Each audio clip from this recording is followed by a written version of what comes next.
Bismillahirrahmanirrahim. Assalamualaikum warahmatullahi wabarakatuh dan juga salam sejahtera. Diucapkan terima kasih kepada anda semua kerana sudi lagi mengintai-intai ke dalam channel ini.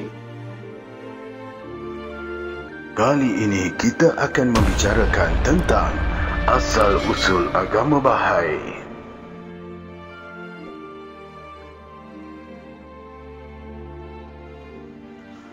Akhir-akhir ini ramai membicarakan mengenai sebuah mazhab atau lebih tepat agama baru yang bernama Bahai ataupun Baihaya. Perbincangan mengenai mazhab minoriti ini bermula dengan kewujudan pihak-pihak tertentu yang mahu kedudukan Bahai diiktiraf oleh kerajaan, manakala penganutnya diberikan perlindungan seperti penganut-penganut agama yang lain. Sebelum membicarakan perkara ini dengan lebih lanjut, mengenai sikap kita dan pandangan kita terhadap Bahai ini, adalah lebih wajar kita ketahui terlebih dahulu pemikiran, ideologi dan sejarah ataupun mazhab agama ini. Individu yang menjadi pencetus kepada ajaran Bahai ini ialah Husain Ali yang dikenali dengan gelaran Al-Baha. Dia lahir di sebuah perkampungan dikenali dengan nama desa Nur yang terletak di daerah Mazandaran, Iran pada 11 November 1817.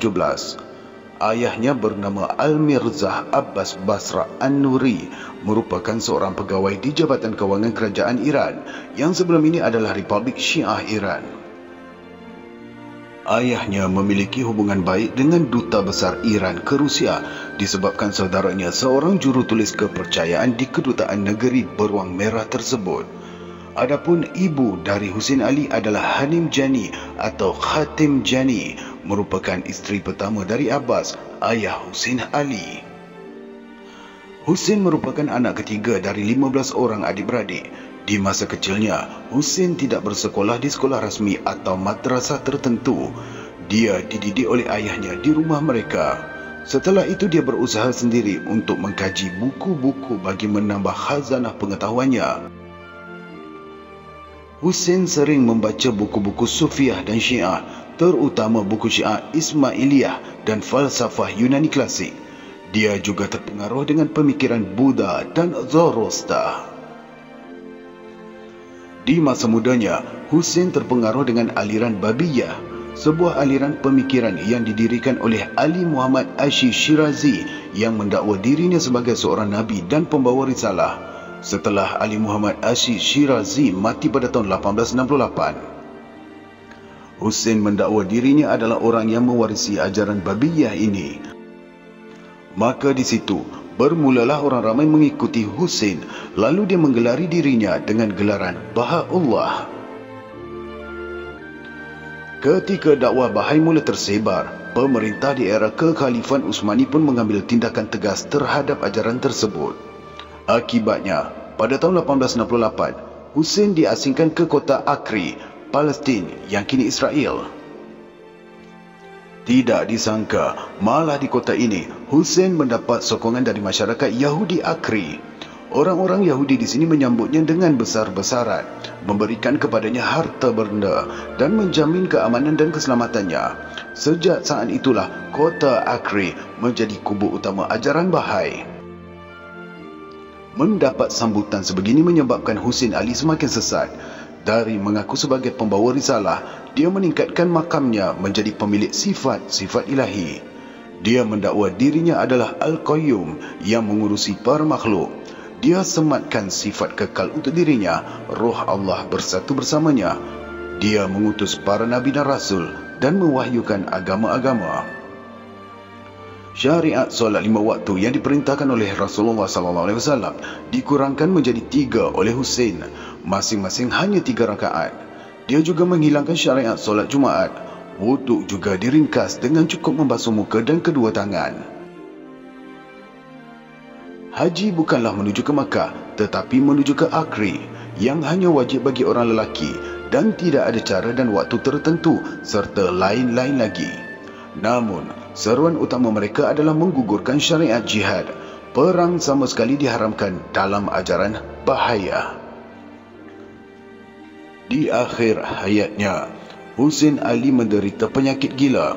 kemudian meninggal dunia pada 29 Mei 1892. Setelah itu, ajaran Bahaiyah diwariskan ke anaknya yang bernama Abbas yang dikenali dengan nama Abdul Baha.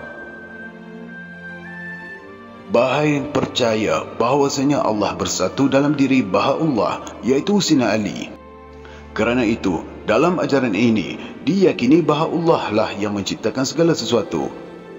Dalam ajaran ini, angka 19 adalah angka suci, sehingga tidak heran mereka menjadikan kalender bulan itu ada 19 bulan dan terdiri dari 19 hari. Mereka menjadikan Zoroaster, Confucius dan tokoh-tokoh besar lainnya di kalangan masyarakat India dan China sebagai nabi.